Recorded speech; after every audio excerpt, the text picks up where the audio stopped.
Welcome and welcome back to another one of my YouTube videos. My name is Apparently Blunt, and on this channel we talk about everything, okay? Lifestyle vlogs, pregnancy tips, German weird facts, everything. Anything that you want, I promise you can probably find it here. So go ahead and hit that subscribe button, and don't forget to subscribe to all of my notifications so you can be notified when I drop a new video. And don't forget to like my videos and like this video if you really like it, so that the algorithm for YouTube can kind of put my videos up on top. You know what I'm saying? So now let's go ahead and get into the video. So if you're new here and you don't know already, yes, I am currently pregnant, and now I'm in my third trimester. So now that I'm officially in my third trimester, I can give you guys some second trimester symptoms that I've experienced and some second trimester tips on how it can help you out, what has helped me out, so we can just all help each other out, because girl, pregnancy is hard when you tell. I do have a disclaimer that these are symptoms that I have had. This does not mean that you're gonna have all of these symptoms. Matter of fact, I am gonna leave out a few symptoms that you may have experienced in your second trimester, but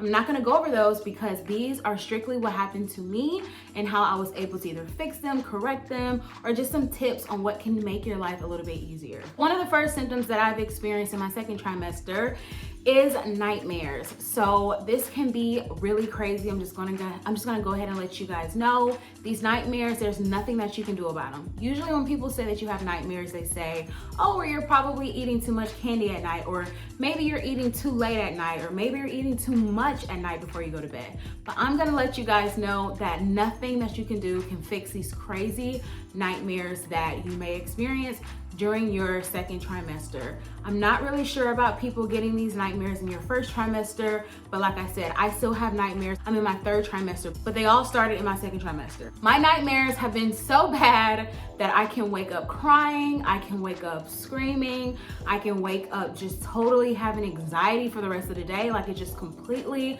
screws up the rest of my day. So this is just something to just be aware about, that you may have nightmares. Know that does not mean that you're crazy. That does not mean you're losing your mind.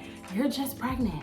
Next symptom I've had is Braxton Hicks. If you don't know what Braxton Hicks is, it is basically a form of I don't really know if I can call them contractions, because contractions are brutal. So I think for me, how I can describe Braxton Hicks is that my stomach was just getting really, really tight, and it was very uncomfortable for me. So maybe if I'm sitting down in a certain position, or if I'm laying down in a certain position, I'm just really uncomfortable. I mean, to me, that kind of hurt a little bit. It kind of feels like you have gas. So imagine you not having a bowel movement in like a week.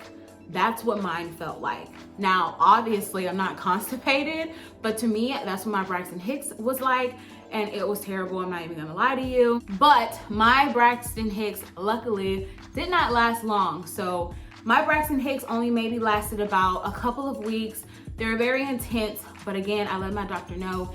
He told me that it was very normal and yada, yada, yada. So Braxton Hicks can start as early as 16 weeks and can literally go from 16 weeks to your whole pregnancy, or maybe it starts in your third trimester. But of course, for my pregnancy, mine started like around week 19, week 18. So that's something to keep in mind of. No need to fret. You're not going into early labor probably. It's just Braxton Hicks. The next thing that I've experienced, and it actually started happening towards the end of my first trimester, was leg cramps. They don't really happen while you're standing up and moving. They happen when you are laying down. It can kind of wake you up in your sleep a little bit. So usually I have leg cramps only in my left leg. So I pretty much only sleep on my left side, but that's where my leg cramps can occur.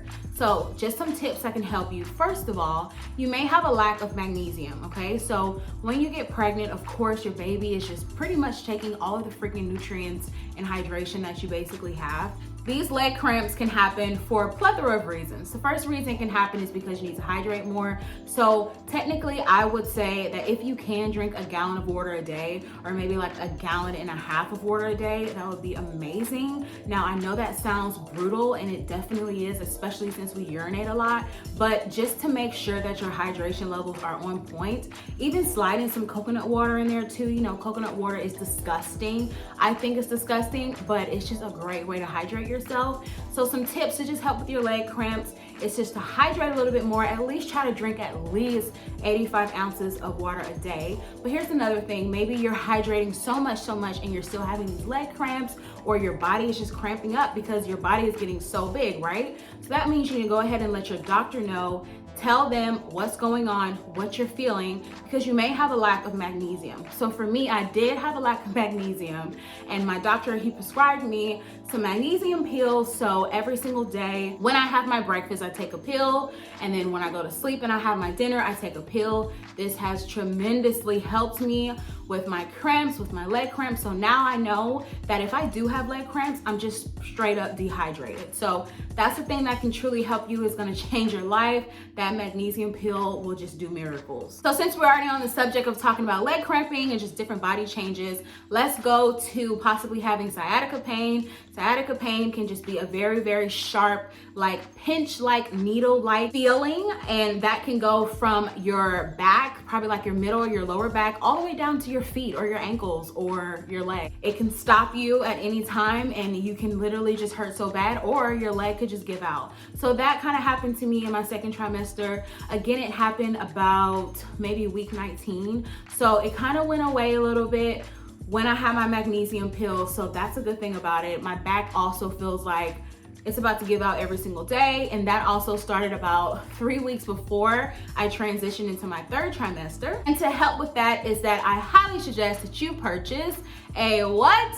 Pregnancy back belt. So this is amazing. I got my back belt at Clutchy.com. I'll go ahead and just put this right here so that you guys know what's going on and where I got it from. It's actually a 3-piece pregnancy belt. So you can use it during your first trimester when you're not even showing that much. Your second, your third trimester, you can also use it as a postpartum belt to suck you in, girl. Try to get rid of that little tummy if you want to get rid of it. Try to get rid of those unnecessary stretch marks if you use your pregnancy belt. The next symptom that I've had, and that is so freaking annoying, this is probably my worst symptom to me, in my own opinion. Now, pretty much all of them are bad for me, which don't let that scare you, because you may not even have anything that I'm talking about. This is just what happened to me, but nosebleeds. So I started developing nosebleeds about halfway into my second trimester, and I don't know if it's because I'm pretty sure that some of it is pregnancy, but 50% of it is that when I moved to Germany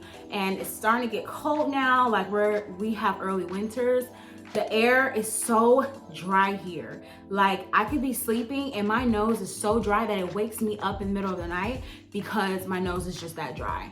So I started having nosebleeds, and I'm talking about back-to-back nosebleeds, 2 to 3 nosebleeds a day, and I just thought that it's crazy. So the nosebleed only happened in this nostril. It only happened in my left nostril, never occurred in my right nostril. So of course, anything happens to you that's strange that you don't know about, the first thing you need to do is tell your doctor. So of course, I told my doctor I have so many symptoms. When I have my doctor's appointments, I have a whole notepad and it just says every single thing of what I've been experiencing, because I need to know answers, because this pregnancy is crazy. So I need to know why. Based off of what my doctor told me, he told me that this is completely normal. Now, he did tell me that my nosebleeds should not last more than 20 minutes. So if my nosebleeds are lasting like 45 minutes or an hour or something like that, that is not good. What he ended up doing was giving me a prescription for a nose cream. So what I do is twice a day when I wake up, maybe in the middle of the day, sometimes 2, or maybe in the night, I get a Q-tip and I put the nose cream in my nostrils, and I've been doing this for about a month now and I haven't had a nosebleed since.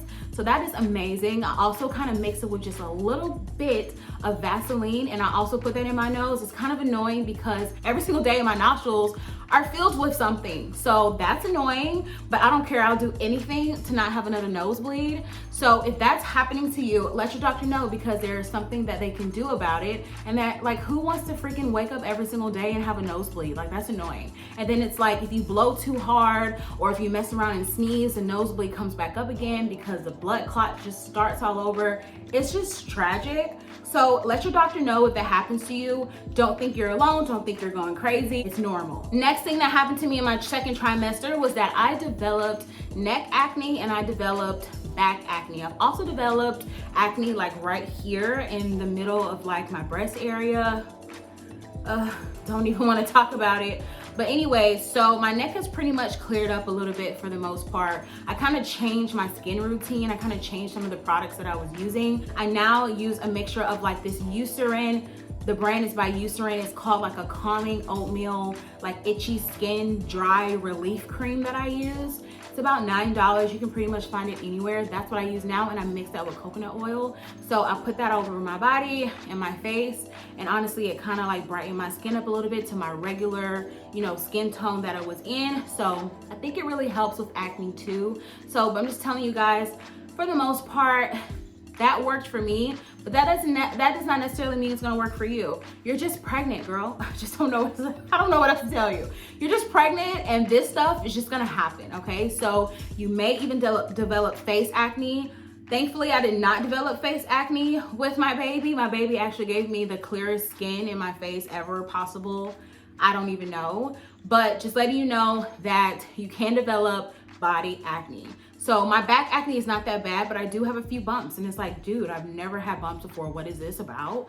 But yeah, so that can happen to you. Don't be alarmed. Just try to figure out some natural remedies. Maybe tell your doctor so he can just figure it out, or she can figure it out.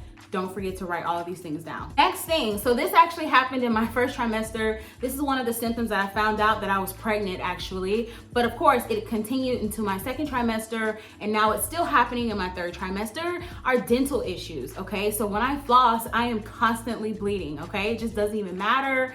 It can be, some days it can be a lot, some days it can be a little bit. But just know that there's a lot of different things that you cannot do while you're pregnant. One of them is like trying to get x-rays or trying to get a freaking cavity filled. You cannot do those things while you're pregnant, girl. You're just gonna have to wait. I'm sorry, I don't know what else to tell you, but you cannot do that. So don't be alarmed. It is a natural, normal thing. You wanna have just like your freaking mouth dripping in blood. Now, obviously that's a problem, but if you just notice like a little bit more bleeding or a lot more bleeding when you floss and you brush your teeth, I'm just gonna go ahead and tell you, it's normal. I don't really know what else to tell you. It's disgusting, because who wants to taste blood all the time? But that's just something that happened to me in the second trimester, girl, I don't know. Next is an increase in vaginal discharge. So I'm gonna tell you guys before, I think I kind of, yeah, in my feminine like hygiene pregnancy video, I kind of told you guys that I don't really believe in panty liners. So I just feel like whatever they put in products, it's just not right, especially when it comes to like just all different types of things. That's another video for another different day. But I just feel like in a lot of menstrual pads, like they just put so many chemicals in there, and it's just so unnecessary, so many dyes and all this crap in there. So I don't really like using panty liners, but I had to just bust down, girl. I had to bust it down because my vaginal discharge has increased significantly. It's like way more now in my third trimester, but like towards the end of my second trimester is just too much, to the point where I'm changing my underwear 2 to 3 times a day just because I don't want to wear a panty liner. So I got sick and tired of that, because like, come on, that's just childish. So yeah, now your vaginal discharge should never have a smell. So if it has a smell, please tell your doctor as soon as possible. Also, it should not really have colors, you know, like maybe from here and there, like you may have like a little bit of like brown discharge, or maybe like a little bit of blood, maybe. But even if you see blood, like I would immediately tell your doctor. Like, it's genuinely just supposed to be clear. Liquid is supposed to be kind of like soupy, kinda. It's not even supposed to be really, really thick or white. So like I said, it's just supposed to be really watery. So if you're getting anything other than that, go ahead and tell your doctor. So of course, as we all know, that when you're pregnant, you pee 30 times a day. So, I mean, this symptom, I'm just gonna be very brief about it, because you're just gonna have to use the bathroom. I don't know what else to tell you, you know, like my first trimester to my second trimester, when it came to me waking up during the night because I have to pee, yeah, it probably went from like 3 times a night waking up in my first trimester to about 5 to 6 times a night in my second trimester. I'm not even gonna tell you what's going on down there in my third trimester. We're gonna just do a whole nother video for that. I'm trying to do a different video for my first, second, and third, and I don't want to scare you. But let's just say that it's gonna happen. Your baby is getting bigger, constantly growing. You're constantly gaining more weight. You're constantly increasing your fluids, at least you should be. So just know you're gonna be on the toilet, and it's really annoying. I don't know what else to tell you. It's just something that has to happen. So the next thing that happened to me towards the end of my second trimester, I don't even know where this came from, but I use 2 apps. So I use babycenter.com, and then I use What to Expect. Now these are the best apps, to me, in my personal opinion, in the world. So of course, every single week they give you an update on what your body is doing, what your body looks like, maybe some symptoms that you're probably having, different things to look out for, warning signs, all that stuff, right? Transitioning from my second trimester to my third trimester, I started having diarrhea. I don't even know why. I don't even think it has anything to do with what I've been eating. But of course, when I go to my email on whattoexpect.com, they give me like a little email and they're like, hey, just letting you know that you probably are going to be experiencing diarrhea like now or within the next 2 weeks. And they're just basically saying some crap about, you know, the baby is just getting bigger and developing. So now you have to poop all the time. Like, y'all, it's so many things. Like, you just really don't even know what all you can go through while being pregnant. But that's all I have to say about it. Ask whattoexpect.com, the author, on why you're freaking having diarrhea. I don't even know, but that's annoying and I just want to tell you about it. Next is motion sickness and nausea. So don't let anyone lie to you and tell you that you won't have morning sickness or be nauseous after your first trimester, because it can possibly be a lie. So I was very nauseous and had like motion sickness a lot in my first trimester, and people always tell me like, it's okay, just get through the first trimester, like it's okay. And yeah, I'm here, you know, went through the second trimester, same thing. I'm in my third trimester, about to give birth literally in probably 7 to 8 weeks, and it's the same thing, okay? So when I get in the car, if I've had like a freaking piece of cheese or something, or a snack, or maybe a water bottle, or just anything, I'm gonna be nauseous the entire car trip, and it's nothing that I can do about it besides stay home and not go where I need to go, which is impossible. So just letting you guys know that the motion sickness might not go away. So don't be really sad about it. Just embrace it and just say, hey, it is what it is. But don't listen to people all the time when people are telling you that you may not puke after your first trimester or you may not have motion sickness, because it can be a lie.